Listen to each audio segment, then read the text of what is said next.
At only 3 years old, Colton Burpo inspired millions with his vision of going to heaven after nearly dying of a ruptured appendix. CBN's Billy Hallowell sat down with Colton more than 20 years later for an update on his life since that amazing event. Colton Burpo's near-death experience inspired the popular book and movie Heaven is for Real. Years later, the 25-year-old continues sharing his incredible story. A mother, a father, I see it, so I believe it. What happened is when I was 3 years old, almost 4, I had a ruptured appendix. I had appendicitis.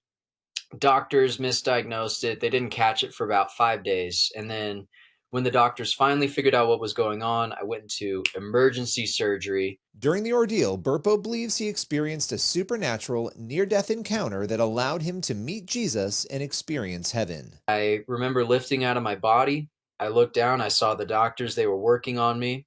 My mom, I saw her in one room. She was like on the phone talking with people, praying. My dad, he was in another room and he was praying very loudly at God. And at the moment, I was freaking out. I had no idea what was going on. Then I was sitting on Jesus's lap, and he had some angels sing to me to calm me down.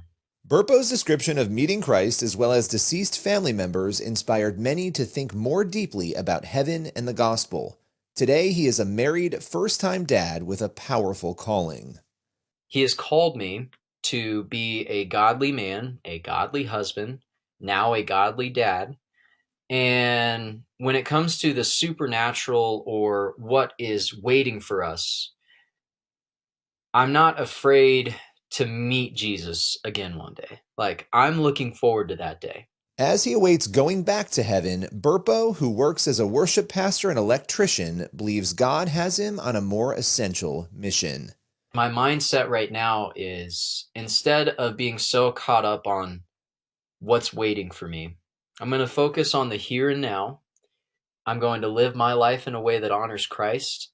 And if I can, while I'm down here, I'm going to try and get as many people to come with me to heaven. So I've been able to view it more as a mission instead of I wish I was in heaven again. Burpo still travels America sharing his story through his family's organization, Heaven is for Real Ministries. And while near-death experiences remain a debated phenomenon, for many, these stories are inspirational reminders of the hope we have in heaven. Billy Hallowell, CBN News. Inspirational indeed. Thank you, Billy. Gordon, back over to you. Yeah, very inspirational. I remember when the movie came out and just the book and just the extraordinary story of the father, his argumentative prayer, and then God answering it and giving him back his son. Our purpose here is literally spelled out in the Lord's Prayer. Thy kingdom come, thy will be done on earth as it is in heaven. We all expect to go to heaven. If you're a Christian, you have that wonderful hope. But while we're here on earth, let's continue to pray that God's will would be done here. Let's not wait for the sweet by and by. Let's have his will be done in our midst. And his will is quite clear. Let's love one another just as Jesus loved us.